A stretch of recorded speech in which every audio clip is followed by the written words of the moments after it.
So there's a lot of obstacles. We eliminated them for to give way for that. So I think yung tapos na yung contest nila.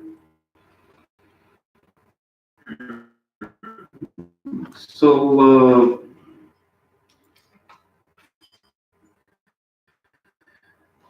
for the we have been implementing World Health Organization guide for health researches and lines. Maybe you've read this.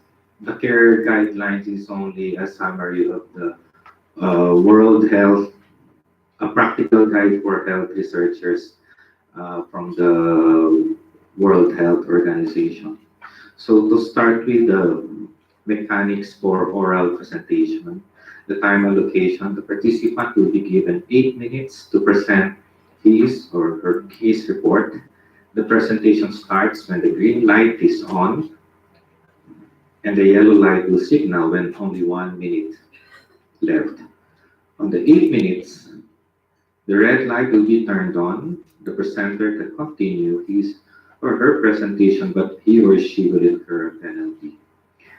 So for the scoring and ranking of the case report, 70% will come from the pre-judging score of the case reports and 30% from the oral presentations. You have to make it good. Kasi kung 70 na kayo and you got 5, 75 lang.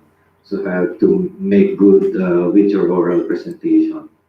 The score of the oral presentation will be added to the pre-judging score to a total of 100%, and the case report will be ranked from 1 to 13. The highest will be given a rank of 1 and lowest of 13. A deduction of 0.5 point per minute from the total score in excess of 8 minutes. Participants who are not wearing the appropriate business attire and white blazer will be given a deduction of 5 points from his or her total scores. First place will be awarded 20,000 and a plaque. Second place, 15,000 and a plaque. And third place, 10,000 and a plaque. Fourth to 13th place, we have 2,000 and certificate per presenter. Bakit kayo natatawa? Tinagdagan namin yun kasi masyado nang maliit. Luma na yung 15,000 eh. Ginawa na namin 20. Pero kung halimbawa, okay sa inyong 15, pwede na ibalik natin sa 15. So, judges, the chairman of the board of judges is Dr. Elena Biria Lupi. And may I present to you also the two other pretty judges, Dr. Irma Montesilio Ocampo. Present na mamaya na lang yung resume niya. And Dr. Amelia Calderon. So reminders to the judges, you are only given a 2-minute question and answer after each presentation for the three of you. No more than 3 minutes, no more than 2 minutes for the three of you. Kaya natin ma-stress yung mga residents. No, we only want them a 2-minute question and answer for the 3 judges. But we can increase this to 5. Okay ba sa resident? So the judges will collate and rank all the scores. The chairman of the board of judges will announce the first, second, and third winners. In case of a tie, the pre-judging score will be taken into consideration. The decision of the judges is final. I wish all of you good luck. So let's wait until we still have time to relax, because I think our chairman of the board of judges will be arriving at 1:30. So we still have 15 minutes to take a deep breath. Malapit na daw siya.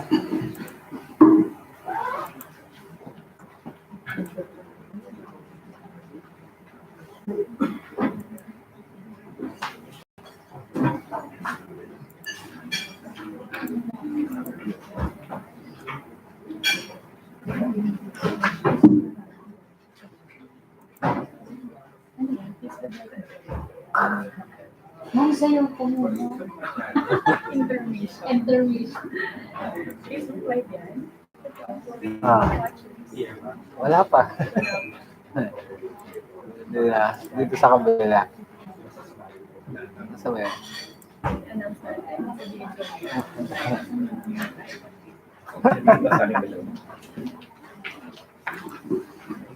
So this is for the judges, at least a guide for them on how to grade you, including your slide presentation. This is a I already we sent this to you also. So just guide to our judges. Presentation tips, recommendation, and guidelines. Do a practical guide for health researchers. Text slides should only generally be limited to 4 lines and should never be more than 7, including the title. It is advisable not to use more than 8 words per line. So for table slides, do not use more than 7 lines, including the title and 4 column lines in any table. Graphs like bar or column charts, curves, pie charts, and scatter graphs should replace tables where possible in a visual presentation. Bar charts are better for lettering than column charts.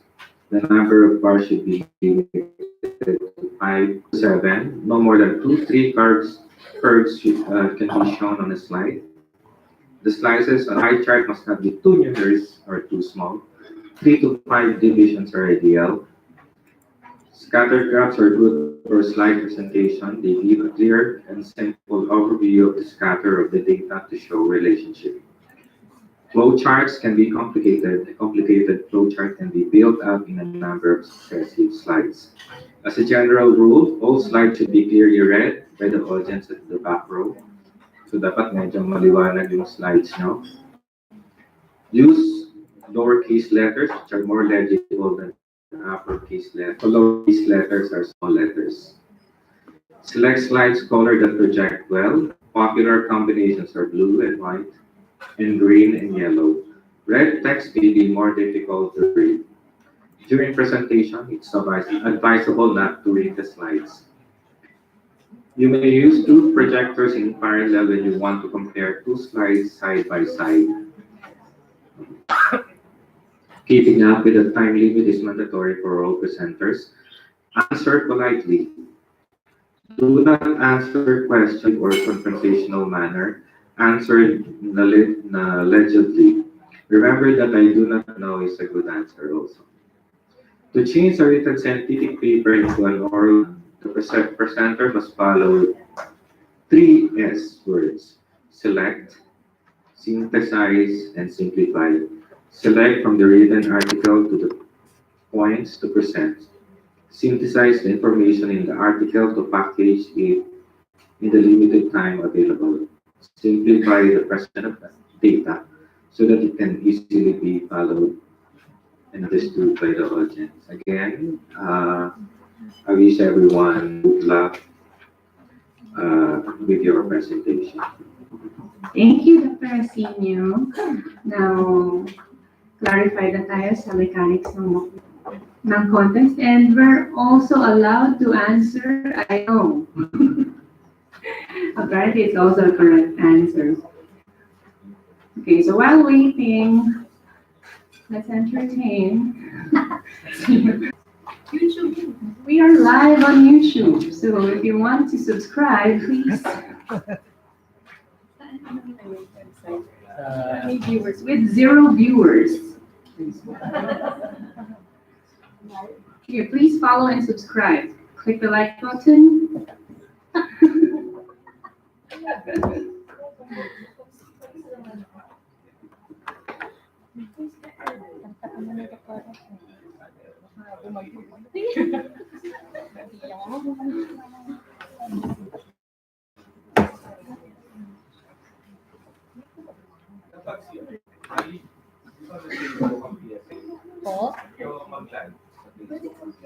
Let's all go live para meron naman tayong viewers.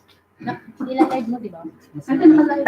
Naka-live na. Ah? Nasa Facebook ng ano. PSA. Facebook. Facebook? Opo. Kanina kasi ang dami nang nag-watch. Pero binago ko yung link.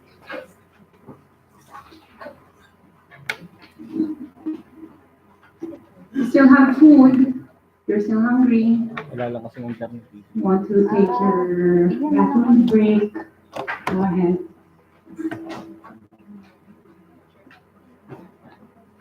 So, kwentuhan muna tayo. Let us interview our chairman.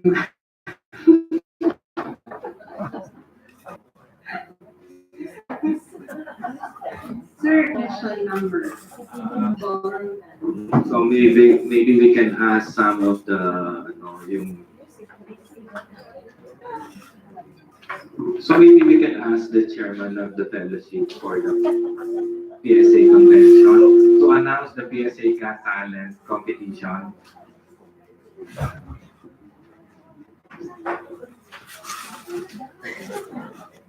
Ako tinuturo niya magsalita, siya naman ang tinuro ko magsalita. Ikaw na.